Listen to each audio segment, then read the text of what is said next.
এইখানে ওঠে না মানে এই যে হ্যাঁ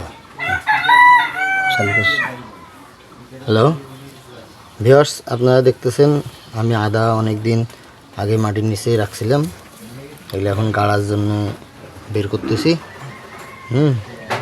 আমার এই আদাগুলো থাইল্যান্ড, আমি আমার নিজস্ব জমিতে এগুলো গাড়বো।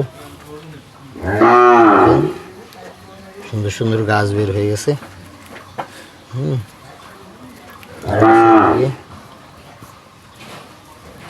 সুন্দর সাইজের আদা, এগুলো আমি আমার জমিতে গাড়বো। আপনারা দেখেন এগুলো থাইল্যান্ডের আদা, সুন্দর গাছ বের হয়েছে, নতুন শিকড় বের হয়েছে। দেখেন এগুলো আমি আমার জমিতে গাড়ব।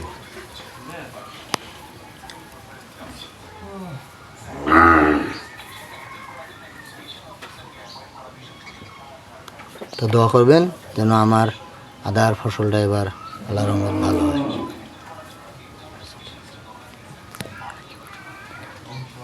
এগুলো থাইল্যান্ডি আদা, অরিজিনাল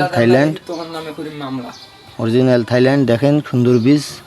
যদি কারো বীজের প্রয়োজন হয় তাহলে আমাকে কমেন্টে জানিয়ে দেবেন এবং যোগাযোগ করবেন।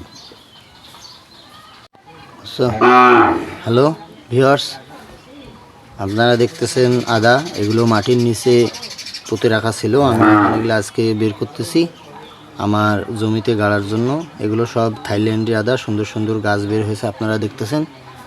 এগুলো আমি খুব যত্ন সহকারে রেখেছিলাম এবং আজকে বের করতেছি। আগামীকাল এগুলো আমি আমার জমিতে রোপণ করব। আপনারা সবাই একটু দেখেন, যদি কারো বীজের প্রয়োজন হয় তাহলে কমেন্টে জানিয়ে দেবেন। Thank you.